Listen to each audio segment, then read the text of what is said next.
Happy day students, welcome to San Academy Pallikaranai. This is class 8 geography, chapter 2, land, soil, water, natural vegetation and wildlife resources.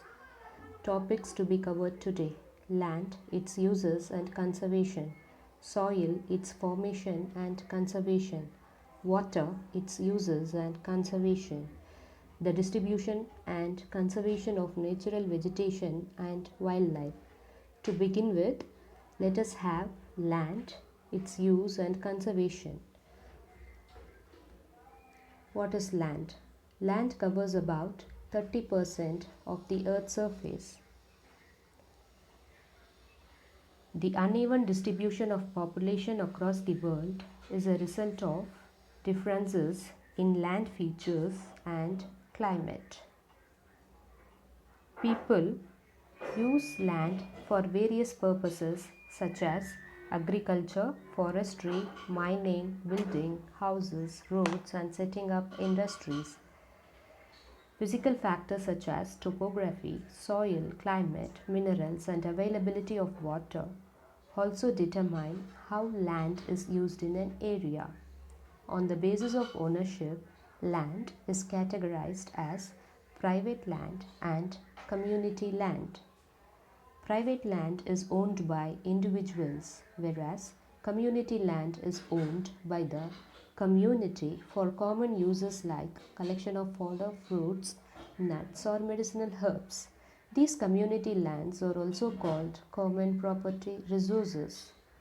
Afforestation, land reclamation, regulated use of chemical pesticides and fertilizers, and checks of overgrazing are some of the steps that can help to conserve land resources.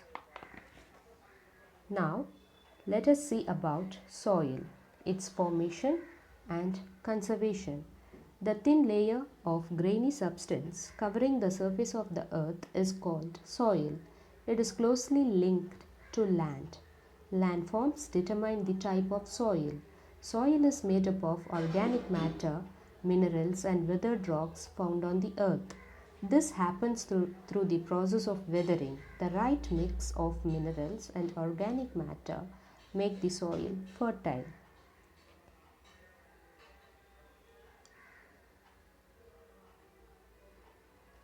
Degradation of soil and conservation measures. Soil erosion and soil depletion affect the quality of soil in an area.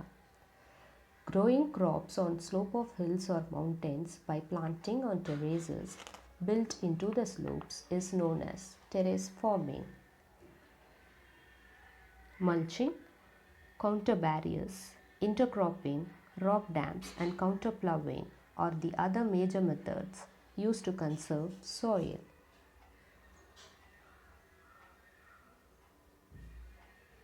Methods of soil conservation. Mulching. The bare ground between plants is covered with a layer of organic matter like straw.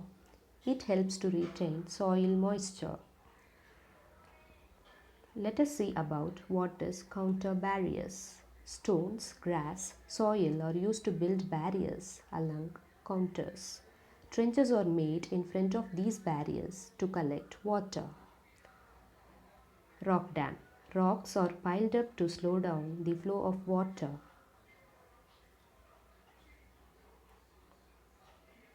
Small barriers of dams of stone, bagged sand or gravel or other durable material are constructed across a drainage way. It actually reduces soil erosion by restricting the velocity of flow of water on the ground.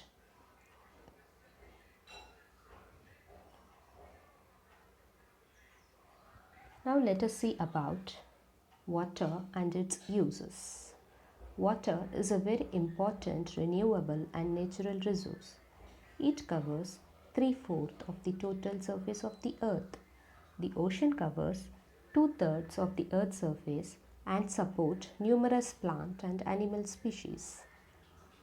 Fresh water accounts for only a very small quantity, about 2.7% of the water on earth. Only 1% of fresh water which is available and fit for human use is available as groundwater, surface water in rivers and lakes, and as water vapor in the atmosphere.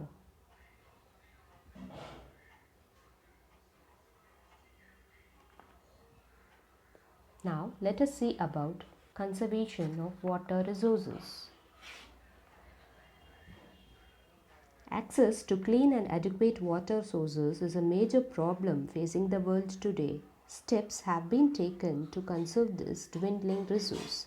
Even though water is a renewable resource, its overuse and pollution make it unfit for use. Discharge of untreated or partially treated sewage, agricultural chemicals, and industrial effluents in water bodies are major contaminants. They pollute water with nitrates, metals, and pesticides. Most of these chemicals are non biodegradable and reach human bodies through water. Water pollution can be controlled by treating these effluents suitably before releasing them in water bodies. Water harvesting is another method to save surface runoff. The canals used for irrigating fields should be properly lined to minimize losses by water seepage.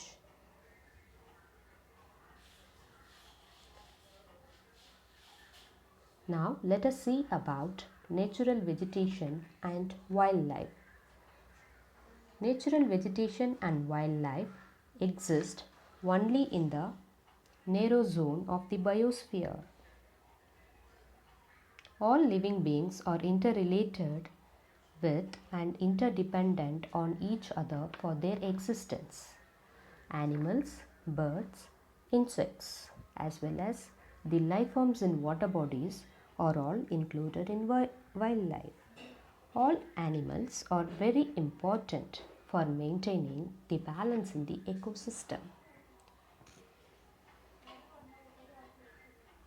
Now, let us see about the distribution of natural vegetation. The growth of vegetation depends primarily on temperature and moisture. The major vegetation types of the world are grouped as forest, grassland, scrubs, and tundra. In areas of heavy rainfall, huge trees may thrive. The forests are thus associated with areas having abundant water supply. Forests are broadly classified as evergreen and deciduous depending on when they shed their leaves. Evergreen forests do not shed their leaves simultaneously in any season of the year, but deciduous forests shed their leaves in a particular season to conserve loss of moisture through transpiration. Tundra vegetation of cold polar regions comprises of mosses and lichens. Thorny shrubs and scrubs grow in areas that receive little rainfall. Now let us see about conservation of natural vegetation and wildlife. Forests are our wealth. Plants give shelter to the animals and together they maintain the ecosystem. Changes of climate and human interferences can cause the loss of natural habitats for the plants and animals. Deforestation, soil erosion, constructional activities, forest fires, tsunami, and landslides are some of the human and natural factors which accelerate the process of extinction of these resources. The animals are poached for collection and illegal trade of hides, skins, nails, teeth, horns, as well as feathers.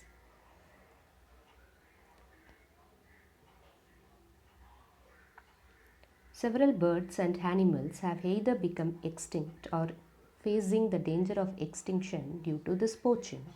Several countries have passed strict laws to stop the trade and killing of birds and animals. National parks, wildlife sanctuaries, and biosphere reserves have been set up to protect our natural vegetation and wildlife. Conservation of plants and animals is an ethical duty of every citizen. Thank you, students. Have a nice day.